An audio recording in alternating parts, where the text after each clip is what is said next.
Bonjour Valérie, tu travailles dans le domaine du développement personnel depuis des années et c'est un domaine en lien avec l'ouvrage que tu vas sortir qui s'appelle Vers l'amour de soi. Et c'est pour ce livre que nous avons décidé de faire cet entretien. Donc avant toute chose, est-ce que tu peux te présenter un peu plus en détail que ce que je viens de dire? Oui, bonjour François. Donc oui, effectivement, j'ai cet ouvrage, Le parcours vers l'amour de soi, qui va sortir prochainement. Et cet ouvrage me tient à cœur car moi-même ayant vécu des moments compliqués depuis l'enfance, comme un petit peu beaucoup de personnes, des blessures qui sont importantes, j'ai décidé depuis quelques années maintenant, même on va dire une dizaine d'années, de travailler justement sur ces blessures suite à des éléments déclencheurs qui ont été vécus ces dernières années. Et je souhaite apporter justement par cet ouvrage des clés pour que les gens puissent s'aimer tout simplement et puis prendre confiance aussi en eux pour acquérir un certain équilibre personnel pour mieux vivre. Des clés pour ouvrir des portes que beaucoup ne connaissent pas, n'osent pas ouvrir. Car tu le dis toi-même, tu as vu un psychologue ou un psychiatre, mais ça n'a pas duré très longtemps finalement. Ta piste, elle est beaucoup de ton travail personnel. Exactement. Et justement, ce rendez-vous chez la psychologue date, je ne sais même pas si j'avais 10 ans, donc ça remonte à très très loin de par ces blessures d'enfance.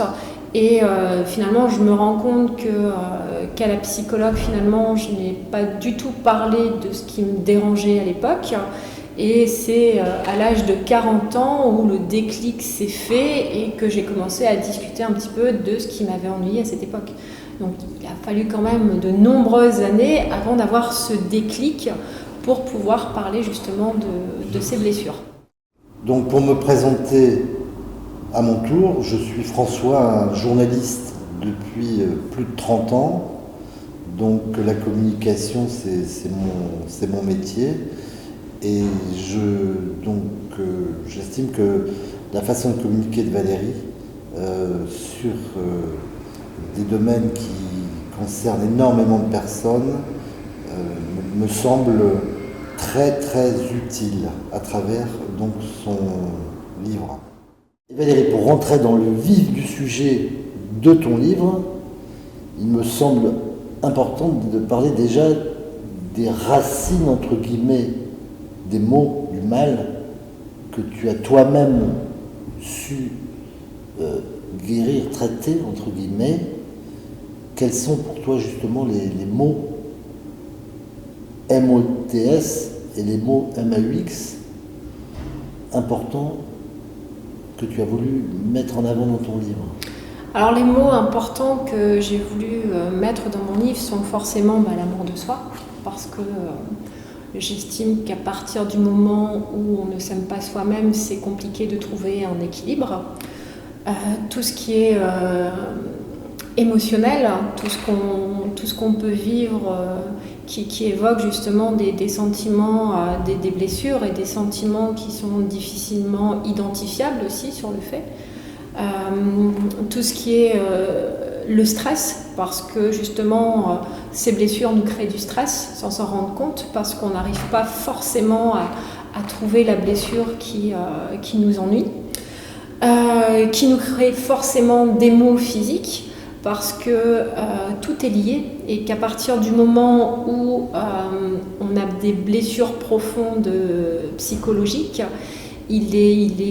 ça engendre forcément des maux physiques. Ça peut être des maux de tête, ça peut être des maux de dos. Quand on dit j'en ai plein le dos, c'est que forcément, arrivé à un moment donné, il y a des choses qu'on a du mal à encaisser. Ça peut être des douleurs dentaires, ça peut être n'importe quelle douleur qui peuvent même, au bout d'un moment, créer certaines maladies, donc des pathologies graves ou des pathologies qui sont aussi moins graves, mais qui sont dues justement à tout ce qui est finalement ancrées en nous et qu'on n'arrive pas à libérer. Donc toi, tu l'as vécu, les émotions négatives. Exactement. Tout ce qui est aussi culpabilité, parce qu'à un moment donné, on peut se remettre justement en question en disant mais je suis coupable finalement de tout ce que je vis, de tout ce qui m'arrive, alors que finalement, non, on n'est pas coupable, on subit des choses et il faut justement évacuer ces blessures pour pouvoir trouver un équilibre et s'aimer soi-même. Et Valérie, pour être franc, avec tous les maux que tu as subis, tu as eu des périodes de dépression. Oui, durant mon enfance, j'étais en CM1, donc ça remonte à très loin, où par rapport aux blessures que j'ai vécues, j'ai fait une dépression d'enfant.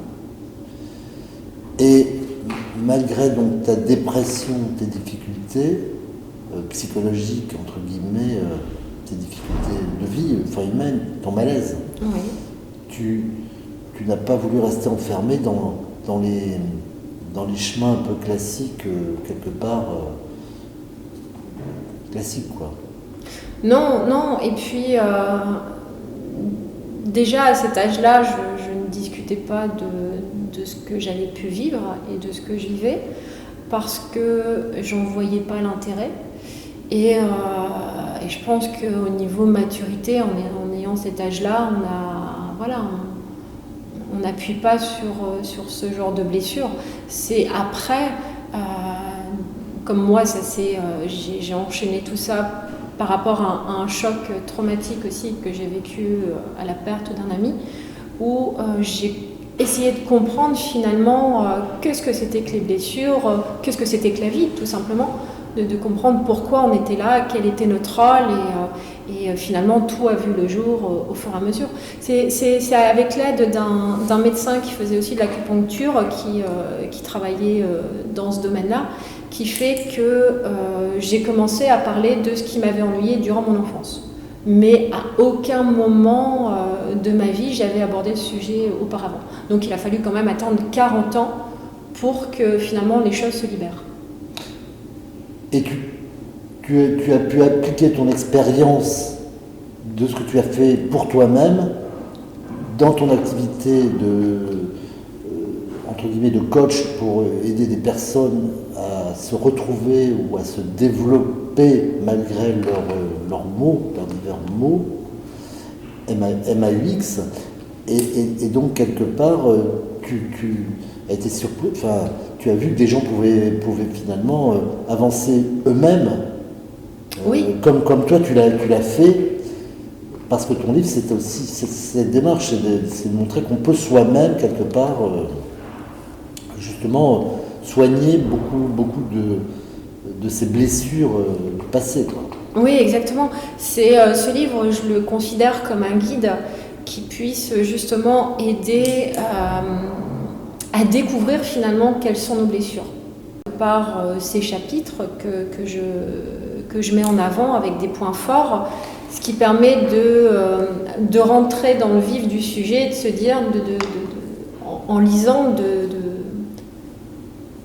de se rendre compte finalement de nos blocages. Que ce soit le savoir dire non, que ce soit la résilience. Déjà, en premier temps, est-ce qu'on s'aime ? Parce que ça, c'est la grande question. Est-ce qu'on s'aime soi-même ? Et comment on peut aimer quelqu'un si soi-même, on ne s'aime pas ? Que ce soit aimer son prénom, aimer sa personnalité, aimer ce qu'on dégage, en fait. Et c'est un gros point aujourd'hui dans la société parce que on est tellement formaté par l'éducation des parents, par l'éducation nationale aussi, avec l'école, où on doit rentrer dans des cases, et qu'à un moment donné, notre personnalité qu'on avait en étant tout bébé, finalement, on l'a perdue parce qu'on est formaté. Et donc, ce formatage aussi peut créer des blessures, que ce soit par des simples mots, des simples gestes, des simples phrases, qui, pour un enfant, sont aussi bien souvent violents, et qui crée aussi ces traumatismes. Et justement, pour faire entre guillemets une parenthèse sur ton livre dont tu vas nous parler plus en détail là, sur les aspects dont tu n'as pas encore évoqués, quand tu me parles de traumatisme, ça me touche d'autant plus que moi-même j'ai eu un traumatisme crânien grave Et ça m'a appris beaucoup de choses aussi sur le traumatisme qu'ont beaucoup de gens. Moi, c'est un traumatisme accidentel, un choc traumatique, mais je me suis rendu compte en creusant ce que j'ai vécu, c'est qu'il y a beaucoup de gens qui ont des traumatismes dès l'enfance, qui sont parfois aussi difficiles, voire plus difficiles à guérir qu'un traumatisme crânien comme le mien. Je parle de ça parce que, justement, pour revenir directement sur ton livre même,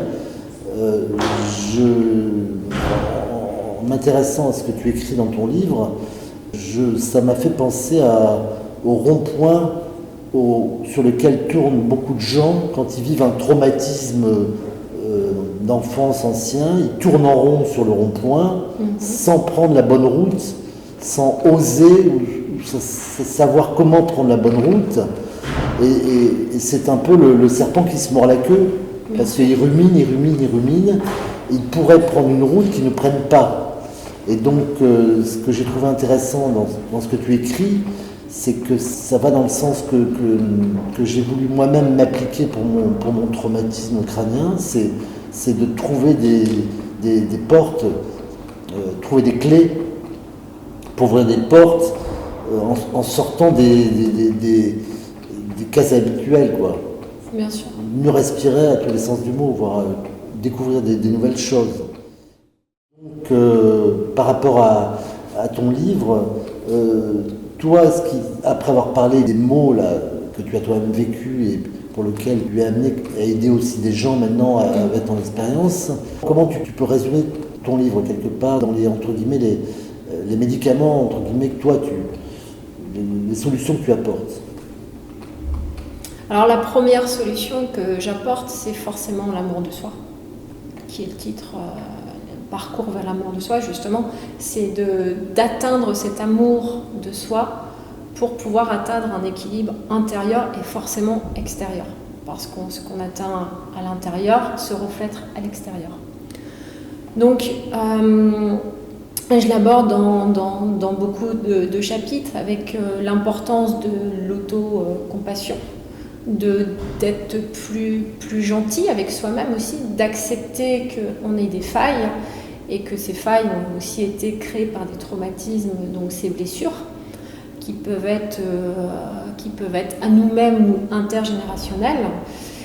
Rester toujours dans la positivité, c'est-à-dire que même les événements négatifs qui nous arrivent, le tourner dans le sens du positif pour pouvoir se redonner confiance au fur et à mesure qu'on avance dans le processus.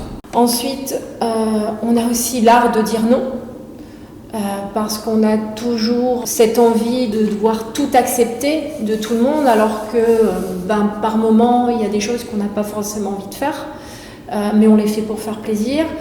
C'est de s'écouter, de s'écouter soi-même, de ce qu'on a envie et pas envie, et que oui, poser des limites, sert à s'auto-guérir aussi, parce qu'on est en accord avec soi-même, de savoir dire non.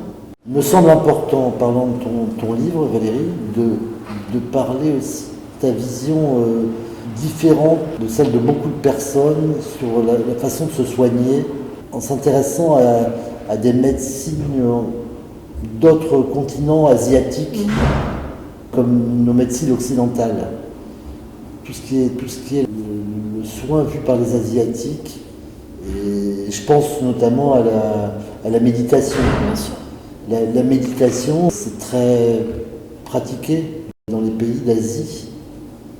Qu'est-ce que tu peux dire sur ce que toi tu as souhaité mettre en avant, justement, sur l'intérêt de la méditation?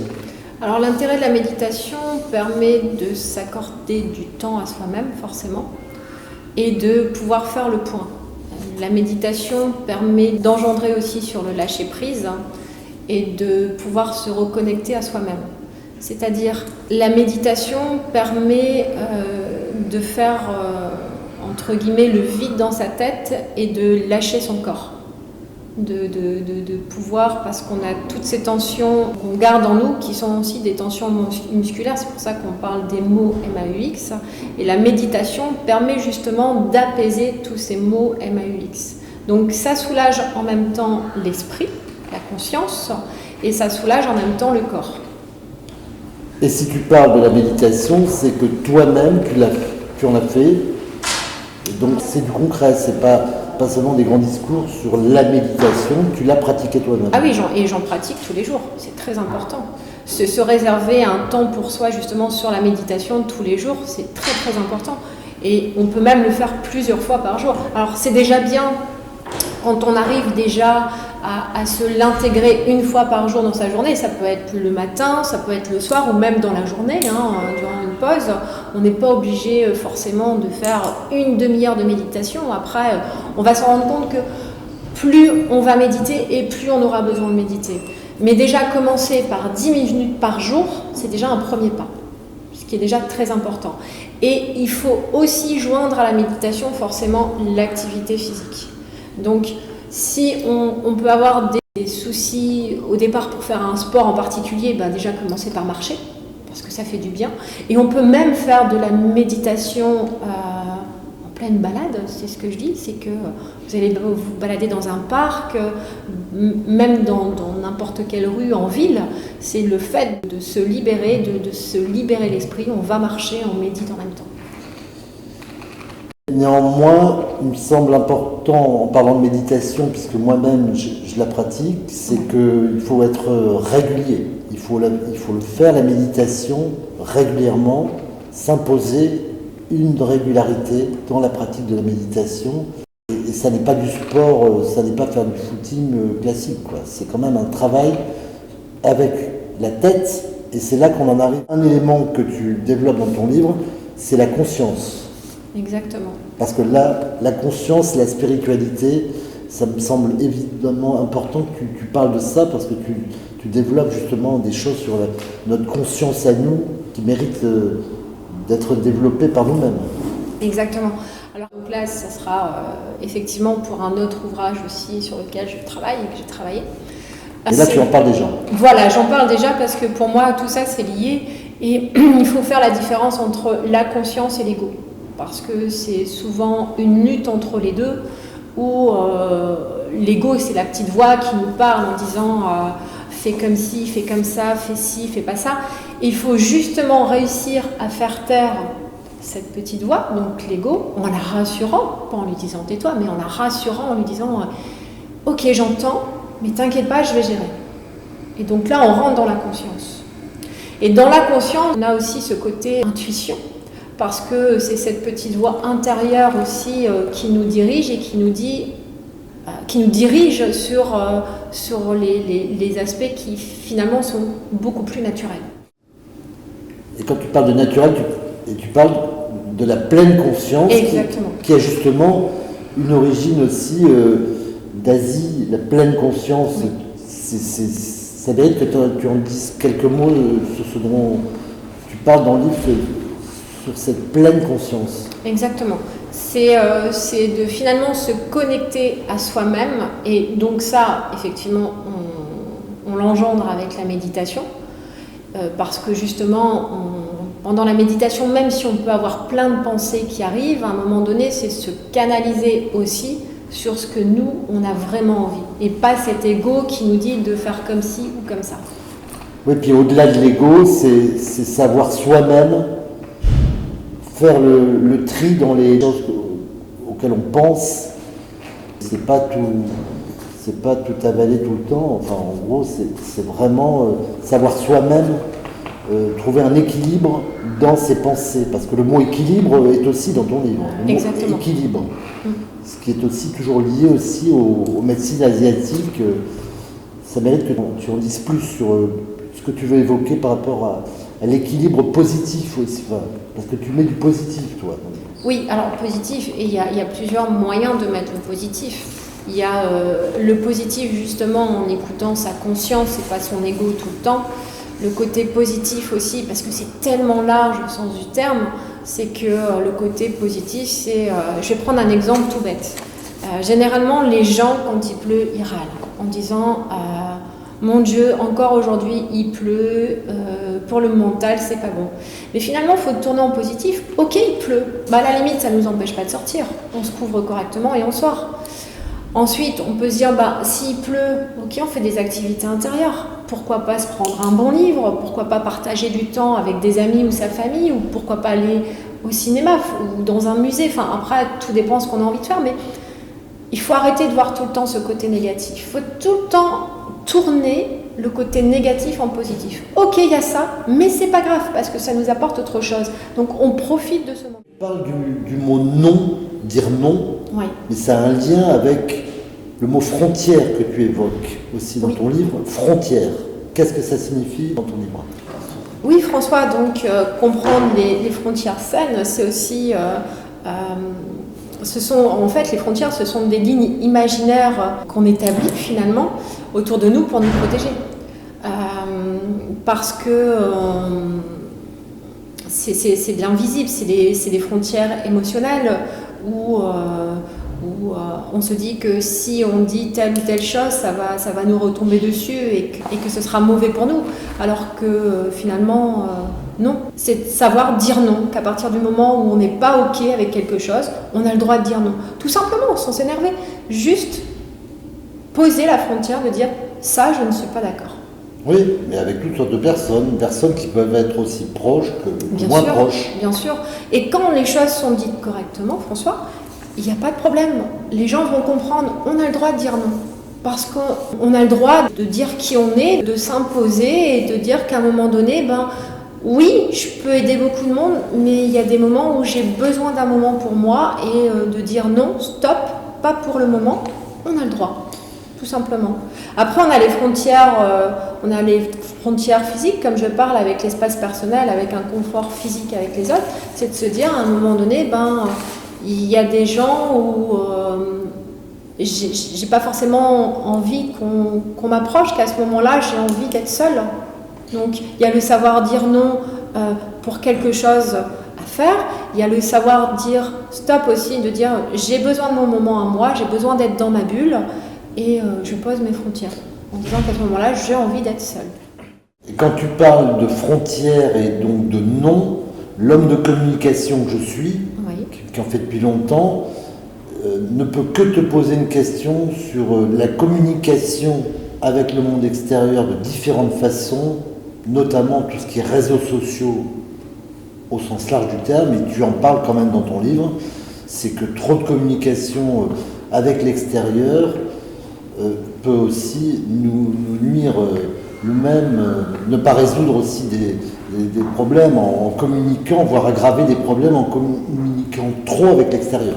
Bien sûr, parce qu'aujourd'hui, le souci des réseaux sociaux, c'est qu'il y a beaucoup d'identification, que ce soit physique, que ce soit psychologique, où on pense qu'on doit rentrer forcément dans un corps spécifique pour pouvoir plaire. Il faut, on parle de beauté aussi extérieure en disant moi je ne fais pas partie des gens que je vois sur les réseaux, alors que il n'y a pas de comparaison à faire avec le physique. Et puis finalement, il y a des choses qui sont compliquées aussi dans les commentaires qu'on peut avoir sur les réseaux sociaux, parce qu'il y a des commentaires qui peuvent être méchants, blessants.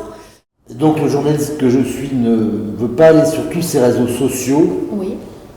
Tu adhères à mon choix de ne pas aller sur tous les réseaux sociaux? Bien sûr. C'est se poser des limites, tout simplement. Se dire que si c'est des choses qui me font mal, si c'est des choses que je vis mal, à un moment donné, c'est se dire, c'est savoir dire non, poser sa frontière, de dire, comme ça m'apporte rien de concret pour moi, sauf des blessures finalement, je ne souhaite ne pas y aller. Et c'est ton droit.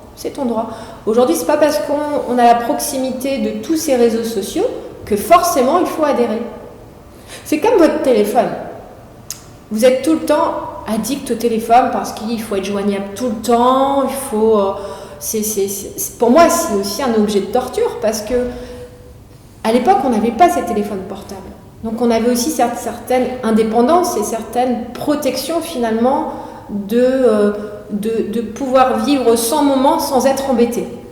Aujourd'hui, quand vous ne répondez pas à un message, quand vous ne décrochez pas votre téléphone, on va vous le reprocher en disant je ne comprends pas, pourquoi tu ne me réponds pas? Pourquoi tu réponds pas à mon message? Mais à un moment donné, on ne peut pas être tout le temps derrière son téléphone. C'est un peu esclave de cette technologie. Ce que tu viens de dire, ça m'amène à te poser une question que tu évoques également. Un mot que tu mets beaucoup dans le livre, c'est le mot équilibre. Oui. Donc l'équilibre, c'est pour toutes sortes de choses. La communication, mais d'autres choses, bien d'autres choses également, donc, que tu évoques dans ton livre. Qu'est-ce que tu peux nous en dire sur ce mot équilibre que tu développes ? L'équilibre, c'est trouver un équilibre, que ce soit physique et psychologique. C'est ce qui a rapport aussi avec la conscience et l'ego. C'est de trouver donc forcément l'équilibre qui fasse qu'on soit bien, aussi bien émotionnellement que physiquement. En ça, donc, rentre en ligne de compte la méditation. La méditation sert aussi à trouver justement cet équilibre entre le corps et l'esprit, pour pouvoir se garder un temps pour soi et se retrouver finalement, ce qui permet de lâcher prise, d'avoir ce moment de quiétude qui est pour moi très très important dans l'instant de tous les jours. L'équilibre, comme on parlait tout à l'heure, du savoir dire non, c'est de se dire ok, à des moments donnés, je suis pas d'accord et je le dis. Voilà, stop. Faut pas m'en demander plus parce que on a atteint ma limite. Donc mon équilibre n'est plus régulier. Donc redescendre à un équilibre. Oui, je dis non. Ça ne veut pas dire qu'on n'aime pas la personne. Ça ne veut pas dire qu'on est contre. Ça veut juste dire qu'à ce moment-là, je pose mon équilibre en disant pas maintenant. Donc non. Oui. Et puis tu développes l'équilibre entre la tête et le physique. Exactement. Entre la tête et le corps, et auquel je suis d'autant plus sensible que j'ai eu mon trauma crânien, et je me suis rendu compte que la tête, elle est aussi importante que le reste du corps, que le physique. Ça, tu es sensible à ça aussi, tu le développes toi-même dans tes activités avec ton livre, et ce que tu veux faire comme coach, quoi. Bien sûr. L'équilibre, on le trouve aussi justement avec la guérison des blessures qu'on a tous en soi. Parce qu'à partir du moment où on touche à nos blessures, qu'on arrive à mettre des mots M-A-U-T-S, parce que généralement on en a plusieurs sur ces mots-là, ce qui nous permet de guérir ces blessures en profondeur et de pouvoir se surpasser et de trouver cet équilibre justement qui nous permet une meilleure qualité de vie parce qu'on est en adéquation avec soi-même. Développe un mot, la résilience. Oui. Et ça me semble utile que tu expliques pourquoi tu développes la résilience, le travail de résilience dans ton livre. Alors, pour moi, la résilience, c'est de revenir à un état physique et psychologique, finalement, de l'enfance, des premières années, parce qu'on est conscient de qui on est les 3 premières années. Ensuite, on passe avec l'éducation qui fait qu'on n'est plus nous-mêmes, on est formaté, on rentre dans des cases. Donc pour moi, la résilience, c'est justement le fait de guérir ces blessures qui nous perturbent toute une vie, permet de revenir à l'état finalement de départ pour retrouver cet équilibre. C'est vraiment pouvoir travailler en profondeur ces blessures pour trouver ce juste équilibre qu'on avait au départ. Et tu parles d'une chose dans ton livre, donc plutôt plus après vers la fin du livre, après avoir posé plus que tu as dit avant là, qui se résume en 5 lettres, SMART. Oui. Alors, ce que j'ai vu, c'est que le détail SMART, donc c'est spécifique, mesurable, atteignable, réaliste, temporairement défini. Temporairement défini, oui. Qu'est-ce que c'est cette chose SMART que tu mets en avant à la fin du livre, SMART? Alors, SMART, donc c'est de se poser des objectifs qui sont spécifiques sur un sujet bien précis, qui peuvent être justement mesurables, de se dire jusque où je veux aller sur ces objectifs, donc qui font forcément qu'elles soient atteignables. Donc atteignable veut dire que je peux y arriver, il n'y a pas de problème. Je peux arriver à atteindre ces objectifs, il n'y a pas de souci. Donc ça reprend aussi le point réalisable, parce que si elles sont atteignables, forcément elles sont réalisables. et dans un temps donné. C'est-à-dire qu'il faut quand même se donner un temps pour d'acquérir ses objectifs. Valérie, ce que je voudrais te demander, c'est de nous dire quelques mots sur ton activité de coach en développement personnel.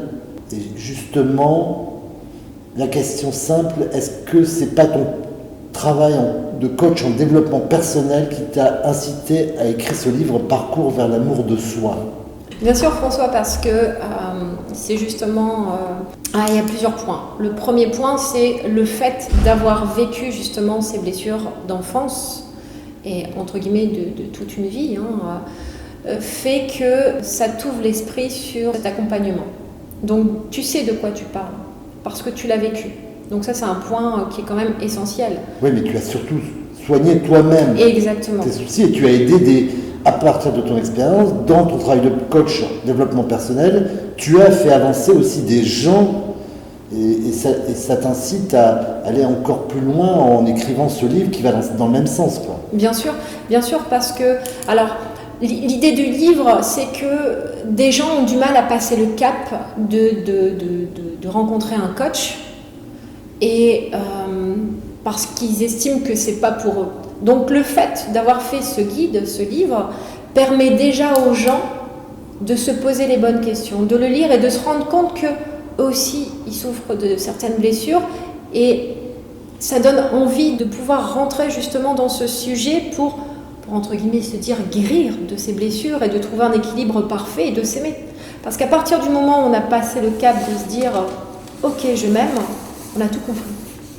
On ne peut pas au jour d'aujourd'hui aimer quelqu'un tant qu'on ne s'aime pas soi-même.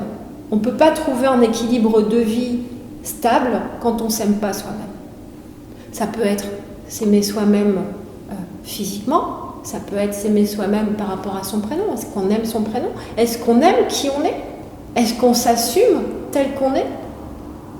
Et à un moment donné, ce travail, c'est aussi un travail personnel et ce guide, justement, donne les clés pour pouvoir travailler et pouvoir trouver cet équilibre.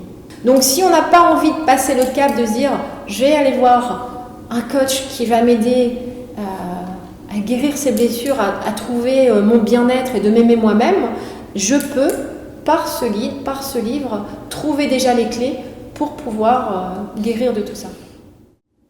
Et pour ajouter quelque chose, en lisant ton livre, je me suis rendu compte que tu valorises l'énergie intérieure que nous avons, qu'on peut utiliser nous-mêmes, bien sûr, sans forcément toujours solliciter l'extérieur. On a plus d'énergie intérieure qu'on n'utilise pas. Le monde intérieur, notre intérieur, tu en parles beaucoup de ça. Bien sûr, bien sûr. De toute façon, le monde est fait d'énergie. Et cette énergie, c'est en ça où je parle aussi de la positivité, c'est de la tourner dans le côté positif et pas dans le côté négatif, quoi. Oui, c'est le monde intérieur, ça. Exactement. Donc si je te parle du monde intérieur, c'est que c'est un élément que tu creuses. Bien sûr, bien sûr. Quand je dis creuse, ça veut dire qu'on doit plus creuser son monde intérieur, son intérieur. Exactement. Qu'on le fait. Et ça, on l'apprend aussi de par la méditation et de lâcher prise. Ce qui fait appel à la conscience, à l'ego, et qu'à un moment donné, il faut justement travailler, et j'en parlerai dans un autre ouvrage qui sortira aussi dans quelques temps, de la confrontation entre son ego et sa conscience, qui ne sont pas du tout les mêmes choses. Que souhaites-tu encore mieux dire sur ton livre, dans tout ce que tu as, en plus de ce que tu as dit? Pour moi, il est important que les gens trouvent cet équilibre de s'aimer soi-même. Donc c'est un parcours, comme je le dis dans le livre, c'est parcours vers la mort de soi, parce que c'est quelque chose qui n'est pas forcément facile à devoir gérer, parce que comme on dit, c'est un parcours, donc il y aura des hauts, il y aura des bas, mais c'est un guide qui va justement aider dans le côté positif et par des mots simples, dedans je cite des exemples, je donne quelques exercices, des exercices à faire pour justement trouver cet équilibre. Voilà, ça a une source de réponse à toutes les questions qu'on se pose. Donc on a le développement effectivement sur tous les chapitres des gros points, et ensuite on est amené par les exemples et les exercices à pouvoir seul gérer ce parcours pour pouvoir arriver à l'amour de soi et trouver son équilibre intérieur. Et en apprenant qu'on n'est pas son papa et sa maman, qu'on est soi-même. Exactement, on est unique. Et justement, François, ce qui est aussi important, c'est la gratitude. C'est-à-dire de remercier, parce que tout ce qu'on a pu vivre, même si ça nous a créé des blessures, on le sait quand on a atteint notre objectif d'amour de soi, c'est que on remercie les gens finalement pour ce qu'ils nous ont donné. Que ce soit du bien comme du mal, parce que ça nous a servi à grandir et à nous dévoiler tel qu'on est. Donc, on remercie finalement. On remercie du mal qu'on nous a fait. On ne pardonne pas, mais on remercie de nous avoir fait grandir. Pour moi, c'est important. Mais ce que je retiens pour conclure, on conclut peut-être. Ouais. Ce que je retiens, c'est qu'il faut avancer, mais pas tourner en rond, avancer vraiment et Prendre le chemin. Prendre le chemin, comme tu expliquais tout à l'heure avec ton rond-point, il faut prendre un chemin.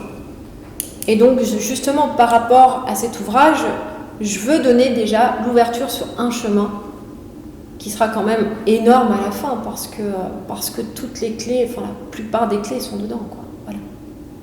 sachant que chacun choisit quand même son chemin sur le rond-point. Exactement. Donc tu Exactement. ne donnes pas le chemin quand la personne va choisir. Non, la personne sera à même à savoir si, peut-être que justement, la lecture de cet ouvrage permettra de se dire, finalement j'ai envie d'aller voir un coach, finalement peut-être aller voir un psy, ou plein d'autres dans la médecine chinoise aussi. Peut-être que ça donnera envie d'une ouverture totalement différente, mais ça apporte déjà, cet ouvrage apporte déjà les clés sur un commencement. Alors on peut même faire tout le travail dessus, mais ça ouvre déjà une ouverture d'esprit pour pouvoir s'aventurer dans le parcours, tout simplement. Valérie, quand tu as parlé des émotions, notamment émotions négatives, tu n'as pas parlé en détail de la culpabilité qui est liée aussi à l'émotionnel. Et ça, tu souhaites aussi en parler, enfin tu en parles dans ton livre, la culpabilité qui est liée à l'émotion. Bien sûr, parce que de par ces blessures, on se sent coupable. On se sent coupable de ce qui nous arrive en disant que si j'avais pas fait ceci, si j'avais pas dit cela, et peut-être que je mérite justement tout ça, donc je suis coupable de ce qui m'arrive, alors que finalement non, on n'est pas coupable. On n'est pas coupable de ces blessures, on n'est pas coupable de ce qui nous arrive. Et ça, c'est un long cheminement aussi, de se rendre compte que il y a eu les éléments justement déclencheurs qui ont fait que, et puis surtout les gens qui ont une certaine empathie se sentent coupables de tout, se remettent tout le temps en question. Et puis Valérie, pour être directe, il y a d'autres coupables qu'on connaît peut-être bien. Bien sûr. Mais justement, François, ces coupables, il faut juste les remercier. Parce que c'est ce qui a créé notre chemin pour être au retour à soi-même. Et s'aimer tout naturellement. Ça me semble une bonne conclusion. Non ? Ma chère Valérie, merci pour tes explications sur le livre « L'amour de soi », qui est donc, entre guillemets, l'ajout à tout ce que tu fais dans ton activité de développement, d'aide au développement personnel des gens. Merci beaucoup François, merci beaucoup, et puis on se retrouve bientôt à la sortie du livre prochainement.